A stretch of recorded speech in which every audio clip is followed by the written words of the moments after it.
Now, this is what I had a chance to talk about when I met with some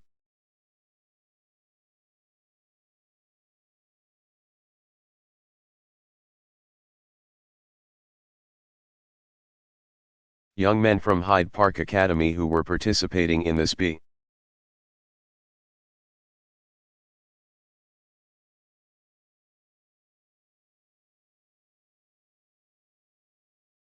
program. Where are the guys I talked to? Stand up you all, so we can all see you guys.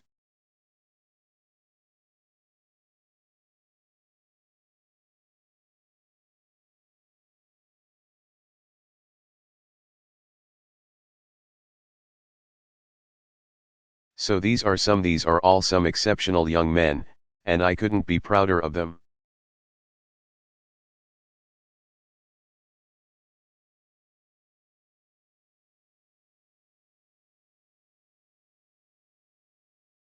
And the reason I'm proud of them is because a lot of them have had some issues.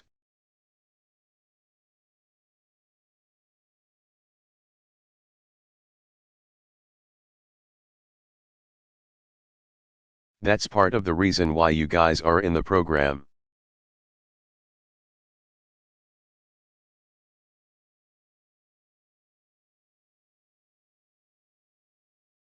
But what I explained to them was I had issues too when I was their age.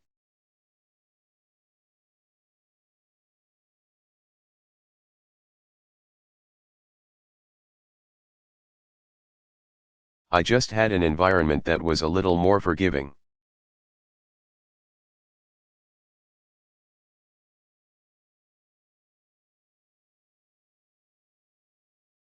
So when I screwed up, the consequences weren't as high as when kids on the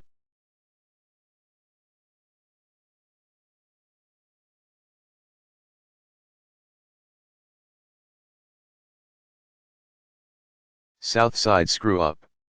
So I had more of a safety net. But these guys are no different than me.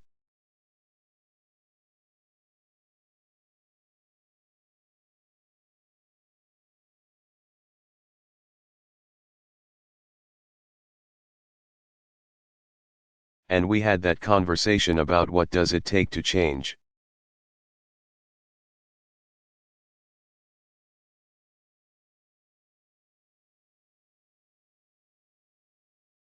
And the same thing that it takes for us individually to change.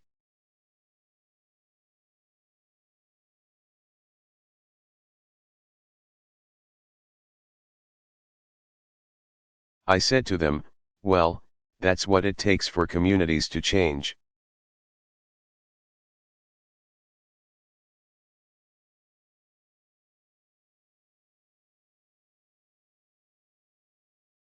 That's what it takes for countries to change. It's not easy.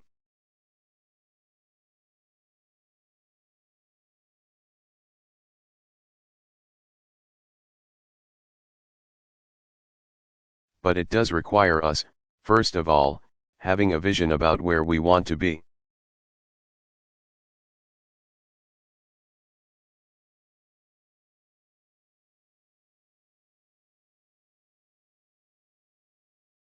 It requires us recognizing that it will be hard work getting there.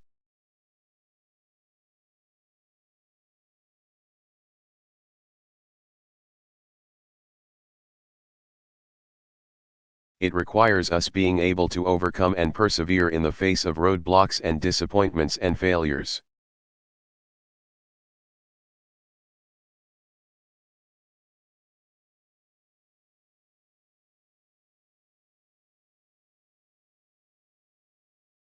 It requires us reflecting internally about who we are and what we believe in.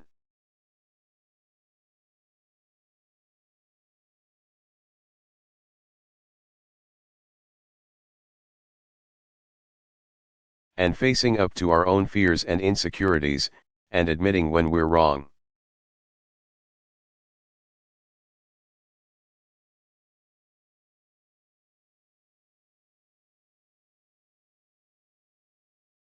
And that same thing that we have to do in our individual lives that these guys talked about.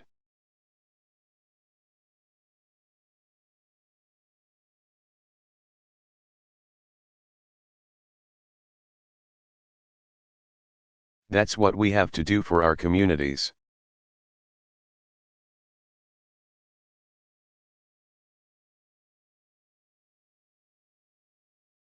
And it will not be easy, but it can be done.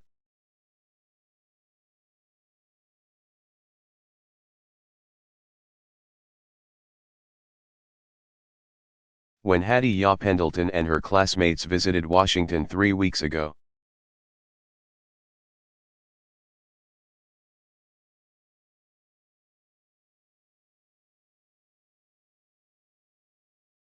they spent time visiting the monuments including the Dr.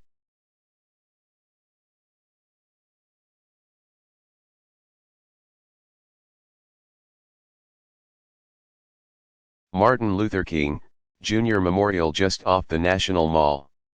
And that memorial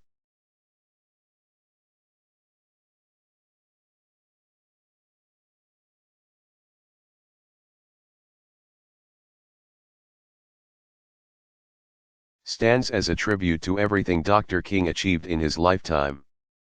But it also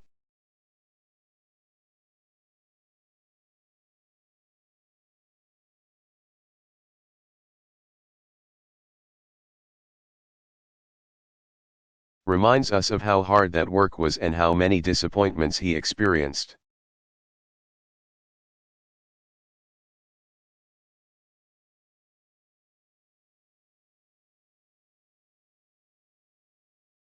He was here in Chicago fighting poverty, and just like a lot of us.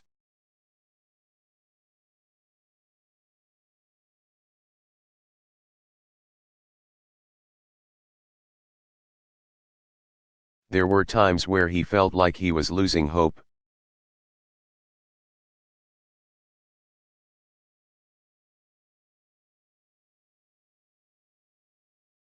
So in some ways, that memorial is a testament not to work that's completed,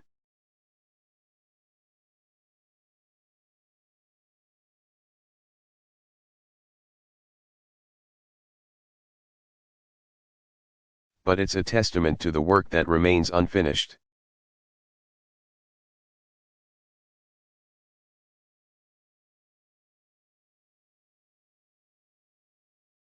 His goal was to free us not only from the shackles of discrimination,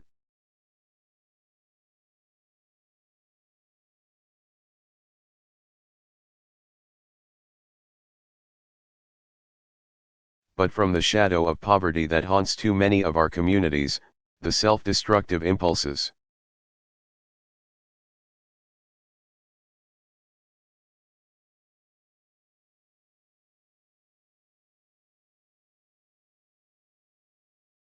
And the mindless violence that claims so many lives of so many innocent young people.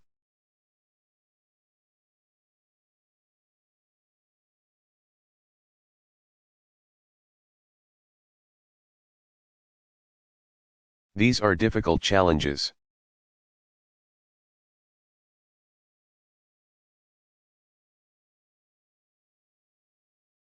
No solution we offer will be perfect.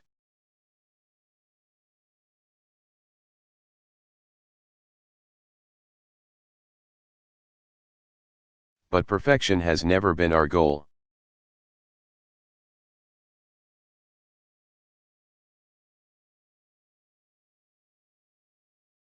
Our goal has been to try and make whatever difference we can.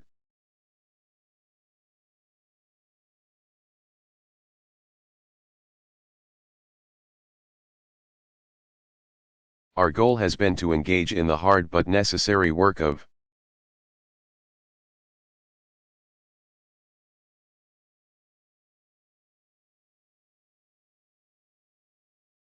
bringing America one step closer to the nation we know we can be.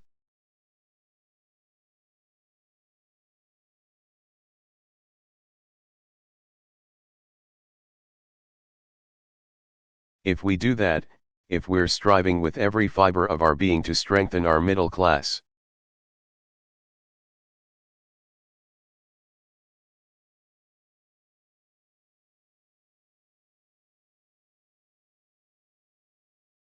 to extend ladders of opportunity for everybody who is trying as hard as they can to create a better life for themselves,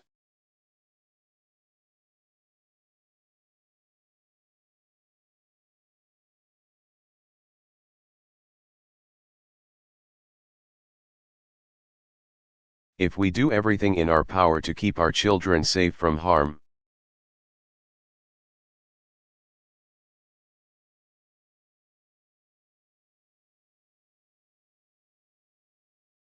If we're fulfilling our obligations to one another and to future generations, if we make that effort.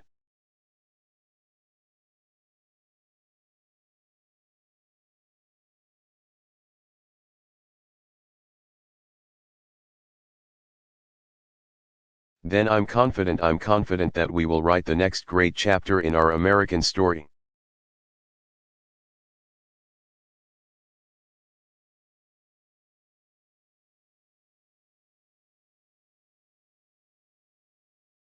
I'm not going to be able to do it by myself, though. Nobody can. We're going to have to do it together.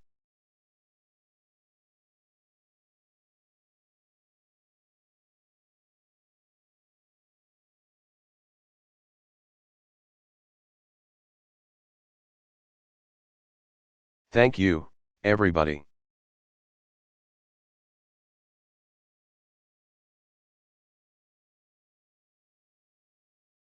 God bless you.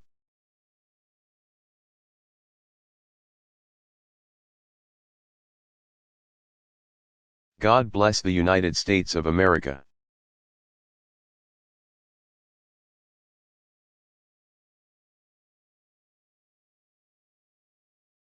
Barack Obama.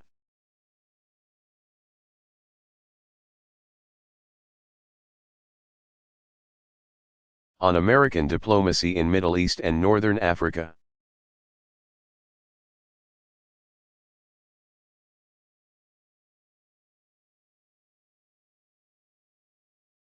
Delivered May 19, 2011, State Department, Washington, D.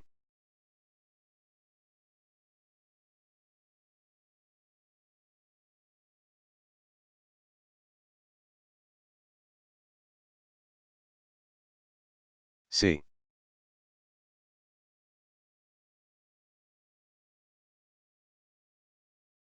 Thank you very much.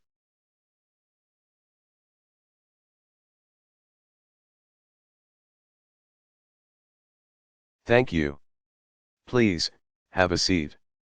Thank you very much. I want to begin by thanking Hillary Clinton.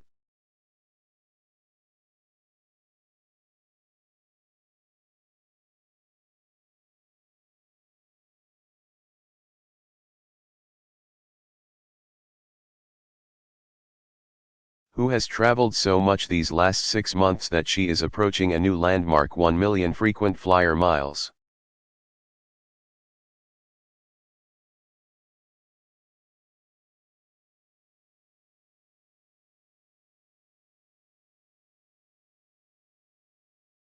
I count on Hillary every single day.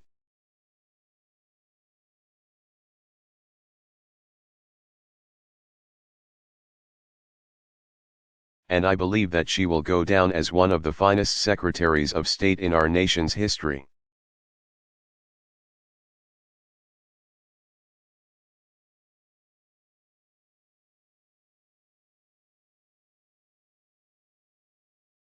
The State Department is a fitting venue to mark a new chapter in American diplomacy.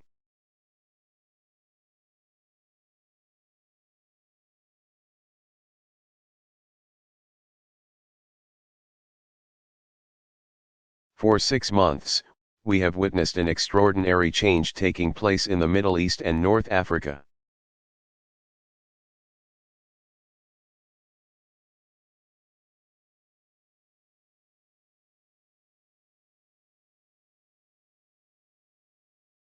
Square by square, town by town, country by country.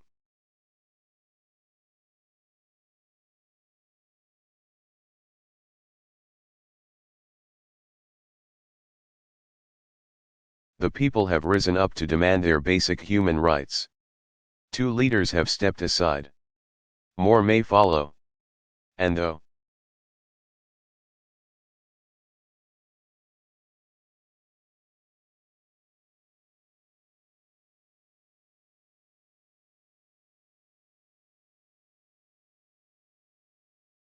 These countries may be a great distance from our shores.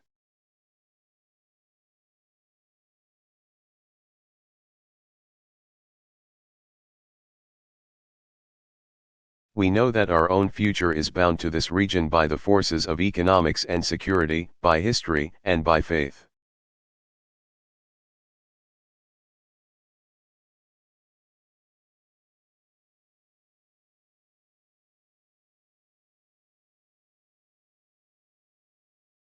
Today, I want to talk about this change, the forces that are driving it, and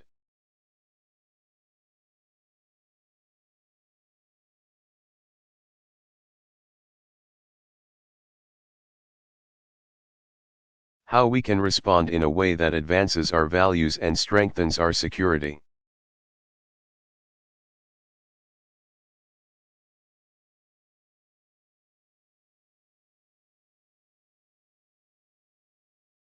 Now, already, we've done much to shift our foreign policy following a decade defined by two costly conflicts.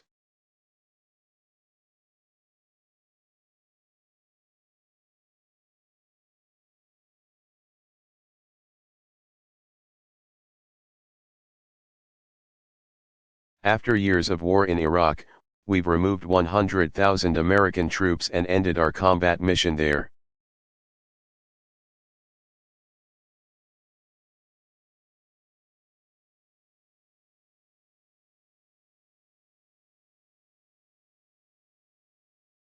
In Afghanistan, we've broken the Taliban's momentum.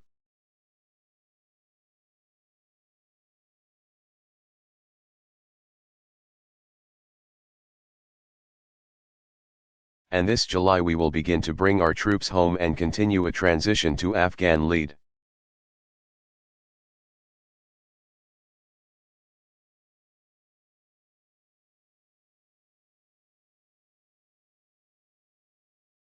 And after years of war against Al-Qaeda and its affiliates,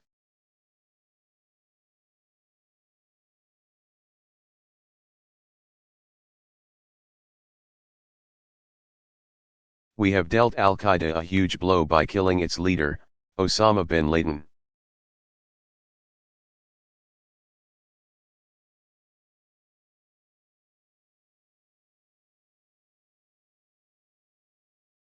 Bin Laden was no martyr.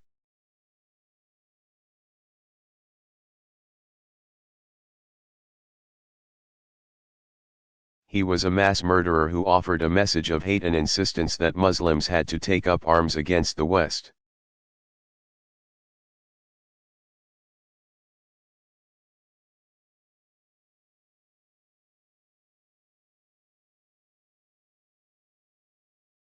And that violence against men, women, and children was the only path to change.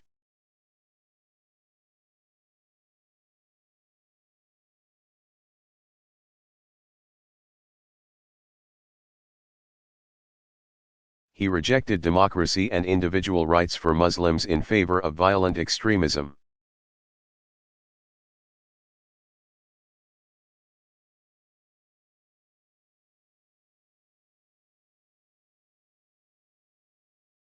His agenda focused on what he could destroy, not what he could build.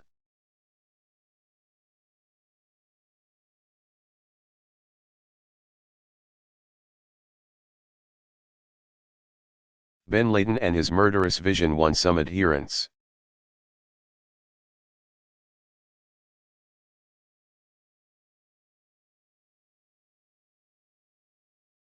But even before his death, Al-Qaeda was losing its struggle for relevance.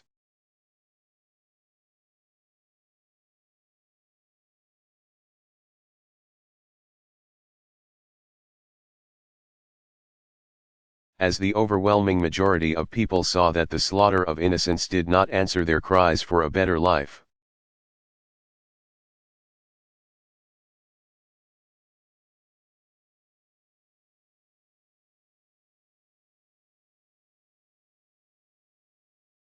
By the time we found bin Laden, Al-Qaeda's agenda had come to be seen by the vast majority of the region as a dead end.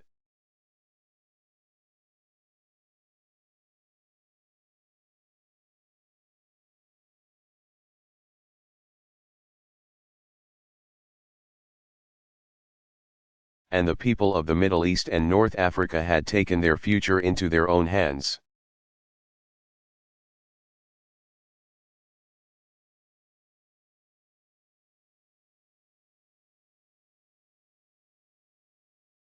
That story of self-determination began 6 months ago in Tunisia.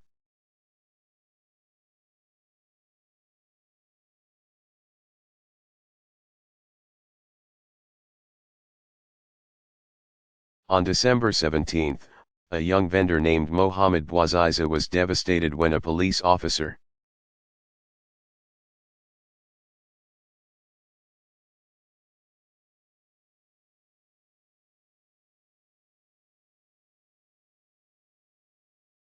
confiscated his cart.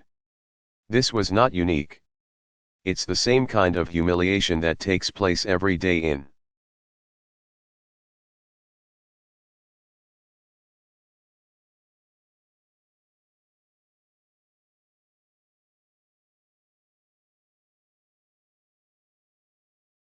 many parts of the world, the relentless tyranny of governments that deny their citizens dignity.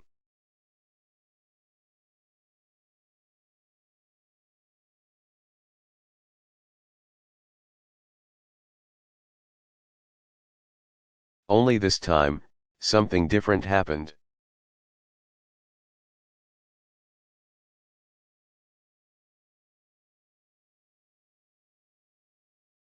After local officials refused to hear his complaints, this young man, who had never been particularly active in politics,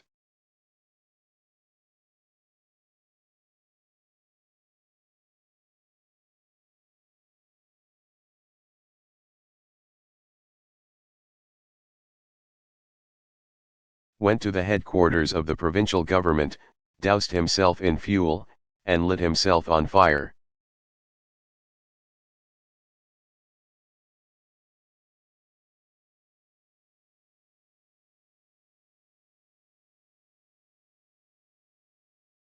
There are times in the course of history when the actions of ordinary citizens spark movements.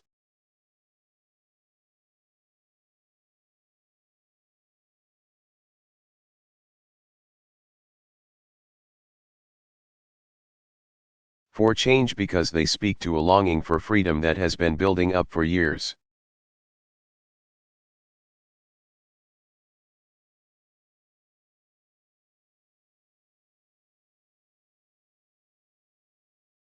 In America, think of the defiance of those patriots in Boston who refused to pay taxes to a king.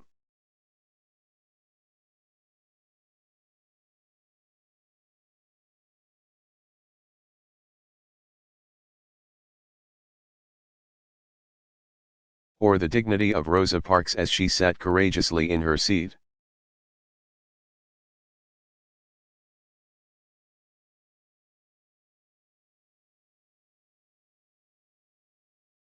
So it was in Tunisia.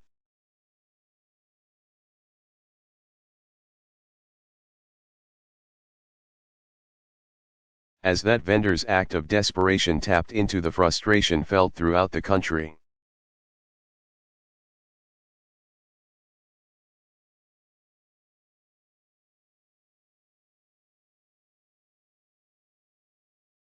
Hundreds of protesters took to the streets, then thousands.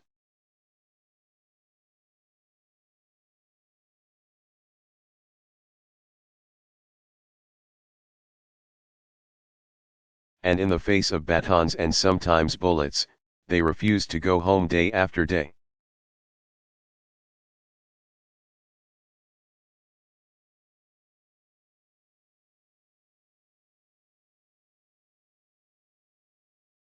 Week after week, until a dictator of more than 2 decades finally left power.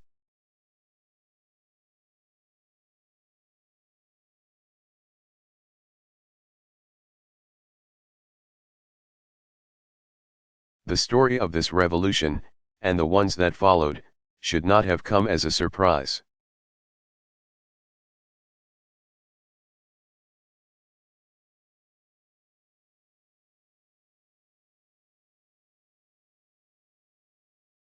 The nations of the Middle East and North Africa won their independence long ago.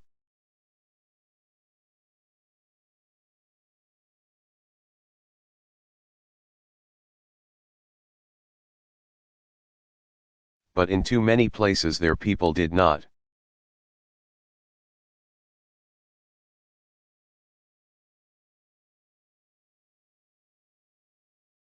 In too many countries, power has been concentrated in the hands of a few.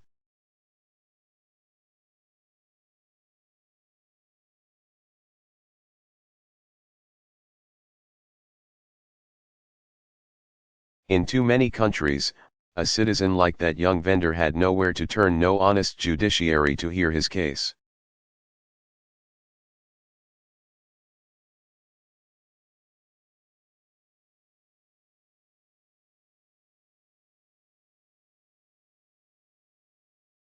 No independent media to give him voice.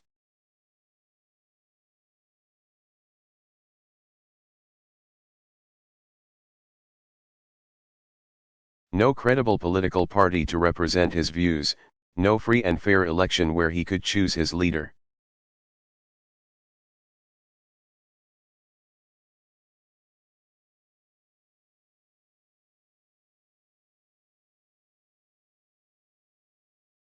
And this lack of self-determination the chance to make your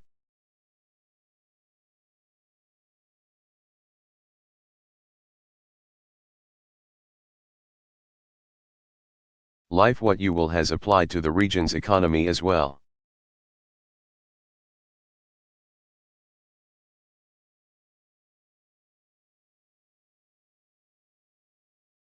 Yes, some nations are blessed with wealth in oil and gas, and that has led to pockets of prosperity.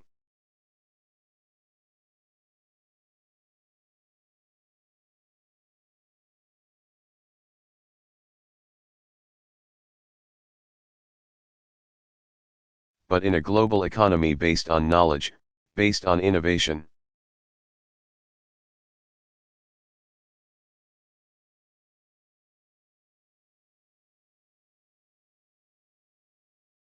no development strategy can be based solely upon what comes out of the ground.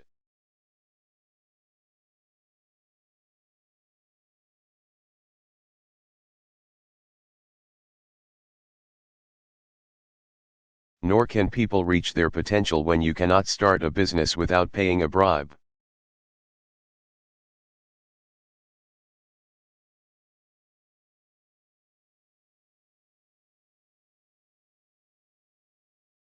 In the face of these challenges,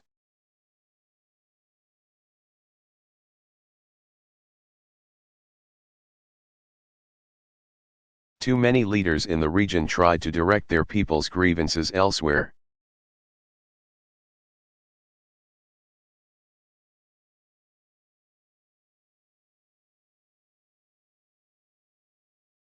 The West was blamed as the source of all ills, a half-century after the end of colonialism.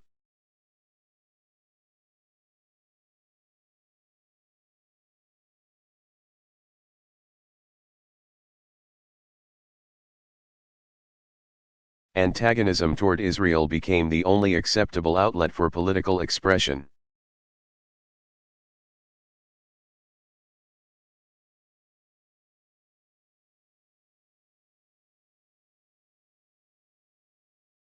Divisions of tribe, ethnicity and religious sect were manipulated as a means of holding on to power.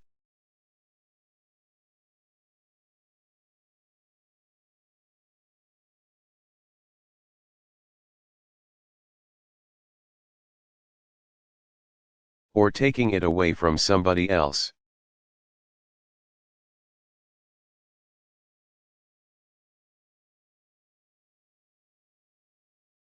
But the events of the past 6 months show us that strategies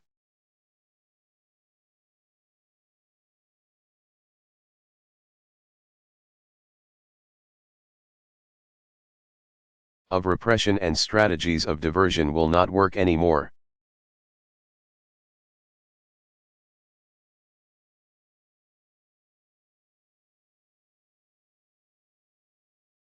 Satellite television and the internet provide a window into the wider world.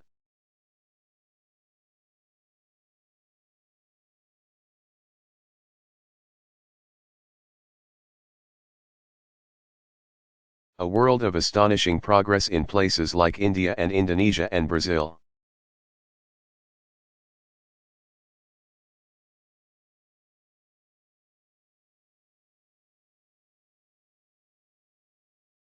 Cell phones and social networks allow young people to connect and organize like never before.